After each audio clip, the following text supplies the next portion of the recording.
बऱ्याच वेळेला आपल्या आठला ह्या अशा पद्धतीने काळ्या पडतात. आपण फणस खातो, आठला काढतो, त्या धुतो स्वच्छ आणि सुकवतो. पण जेव्हा आपण वापरायला त्या आठला काढतो त्यावेळेला बऱ्याच वेळेला ना कधी खूप दिवसांनी काढल्यावर आपल्या लक्षात येतं की अरे बापरे, आठलांना एकतर बुरशी पकडली आहे किंवा त्या काळ्या पडलेल्या आहेत.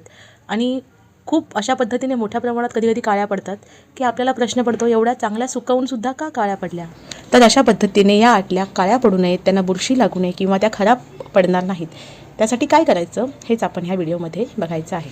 आपल्या आठल्या चांगल्या राहणार की नाहीत, की त्या खराब होणार, त्यांना बुरशी येणार, हे सर्वस्वीपणे आपण कोणत्या पद्धतीने सुकवून ठेवतोय आणि सुकवल्यावर त्या कोणत्या पद्धतीने आपण भरून ठेवतोय यावर अवलंबून असतं.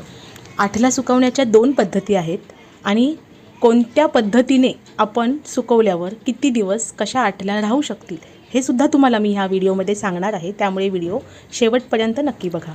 आठला सुकवण्याची आपण पहिली पद्धत बघूया. पहिली पद्धत म्हणजे आपले फणसाचे गरे वगैरे खाऊन झाले की आठला अशा पद्धतीने स्वच्छ धुवून घ्यायच्या.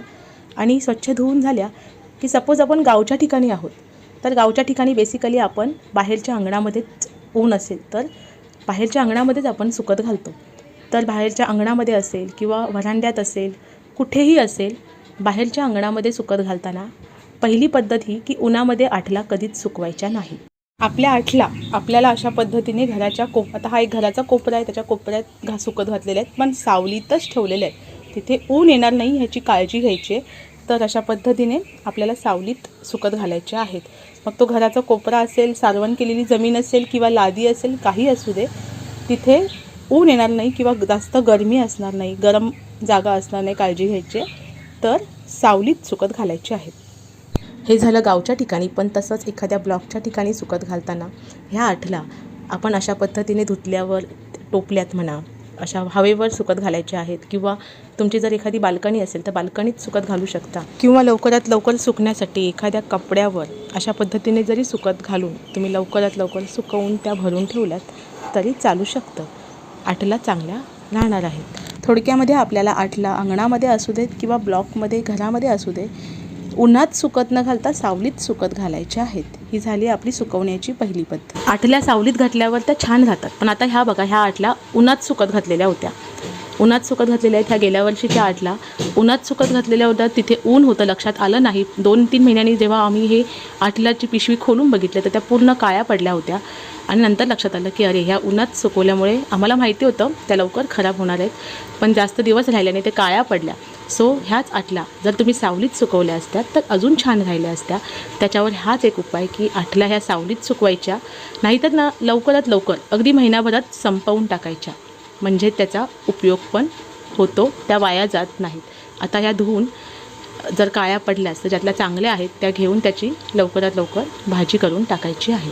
जसं की मी म्हणाले, उन्हामध्ये सुकत घातल्या की आठलांना बुरशी येते, त्या खराब होतात.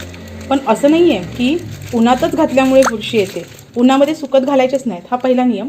पण जसं आता हे बघा, ह्या सावलीमध्ये सुकत घातलेल्या होत्या, पण ह्या एवढ्या पॅकिंग ठेवलेल्या आहेत, पिशवीत बांधून ठेवल्यात, त्याच्यामुळे ह्यासुद्धा काळ्या पडत चालल्या आहेत, बुरशी लागायला लागली आहे. सो आपल्याला पॅकिंग पण ठेवायची नाही आहेत. ह्या आता आपण खोलून बघूया. ह्या बघा, ह्या आठल्यांनासुद्धा हळूहळू बुरशी लागायला सुरुवात झाली आहे, काळ्या पडत चालल्या आहेत ना ह्या आठल्या, कारण ह्या सावलीत सुकत घातलेल्या होत्या, मान्य. पण ह्या एवढ्या पॅकिंग करून गाठ बीट बांधून ठेवल्या, त्याच्यामुळे ह्या आठलासुद्धा खराब होणार. तर ह्या आठला आपल्याला अशाच एखाद्या घराच्या कोपऱ्याच्या ठिकाणी कुठेही ठेवल्यात तरी चालेल, पण एक म्हणजे सावलीत ठेवायच्यात आणि हवेवर ठेवायच्या आहेत. आठला सुकल्या की त्यांना आपण हवेवर ठेवायचं आहे, ओपन ठेवायचं आहे. कोणत्याही पिशवीत किंवा असं डब्यात भरून बांधून ठेवायचे नाही, लवकरात लवकर ह्या संपवून टाकायच्या. हा आठला आहेत. ह्यांची एक दुसरी पद्धत होती, माझी आजी करायची. ती पद्धत अशी आहे, तर म्हणजे ती पद्धत अशी आहे की ह्या आठला खूप कमी प्रमाणात, तुम्हाला असं वाटलं 2-3 भाज्यांमध्ये तर संपून जाणार आहे, 1-2 महिन्यामध्ये पण संपतील, तर ह्या आठल्यांना ती पद्धत वापरायची गरज नाही. पण ती पद्धत अशी आहे की भरपूर प्रमाणात जर आठला असतील, काहींच्या घरी फणसाची झाडं वगैरे असतात, खूप आठला साठलेल्या असतात, जसं की आमच्या घरी पहिल्या असायच्या जेव्हा फणसाचं झाड होतं तेव्हा. तर आजी काय करायची, ह्या आठल्यांना जसा मातीचा लेप देतो ना तसा मातीचा लेप लावायची. आठला अशा मातीने गच्च अशा पॅकिंग असायच्या, तर आपण माती ओली करायची आहे आणि ह्या आठल्यांना त्या मातीत बुडवून त्याचा गच्च लेप करायचा आणि असं दाबून एखाद्या बालदीत किंवा घराचा जो पहिलं कोपरे असायचे छोटे छोटे, चुलीच्या एका साईडला घराच्या कोपऱ्यात व्हायाल वगैरे ते बोलतात, तर त्या कोपऱ्यात दाबून असं भरून ठेवायचं असतं. तर माती लावली, ह्याला जर माती गच्च पकडून ठेवली तर ह्या आटला खराब होत नाहीत, वर्षभर सुद्धा जशाच्या तशा राहतात. मग लागेल तेव्हा काढायची, त्याची भाजी बनवायची, उकडून खायच्या, म्हणजे त्या यूज होतात. आणि खूप प्रोटीन्स आहेत ह्या आटलांमध्ये, फणसाच्या बियांमध्ये. आपल्या कोकणातल्या ज्यांच्याकडे खरंच ह्या वस्तू आहेत त्यांना माहिती पण नसेल. आपण खराब झाले की टाकून देतो. ते खराब होऊ नये, खराब होण्यापेक्षा आपण त्या जर व्यवस्थित ठेवल्या तर त्या चांगल्या राहू शकतात.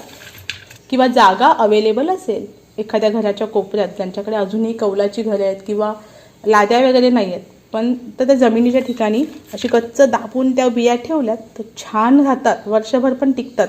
ही पद्धत जर मातीची कुणाला माहिती असेल तर मला कमेंट्समध्ये मात्र नक्की सांगा. बरं, आटला फ्रीजमध्ये ठेवायच्या की नाही असा पण प्रश्न पडला असेल तुम्हाला. तर ह्या बघा, ह्या आटला मी फ्रीजमध्ये ठेवल्या होत्या. तर फ्रीजमध्ये सुद्धा पॅकिंग करून ठेवायच्या नाहीत, बऱ्याच वेळेला त्या काळ्या पडतात. तर अशाच ओपन ठेवायच्या आहेत आणि जास्तीत जास्त दिवस न ठेवता कमी दिवसांमध्येच त्या संपवून टाकायच्या आहेत. तर अशा पद्धतीने आटला जास्तीत जास्त दिवस चांगल्या राहण्यासाठी काय करायचं, त्या काळ्या पडू नयेत म्हणून काय करायचं, ही माहिती मी तुमच्याजवळ शेअर केलेली आहे. तशीच तुम्हीही इतरांजवळसुद्धा नक्की शेअर करा. आणि व्हिडिओ आवडली असेल तर व्हिडिओला एक लाईक, शेअर अँड सबस्क्राईब करायला मात्र विसरू नका. थँक्यू.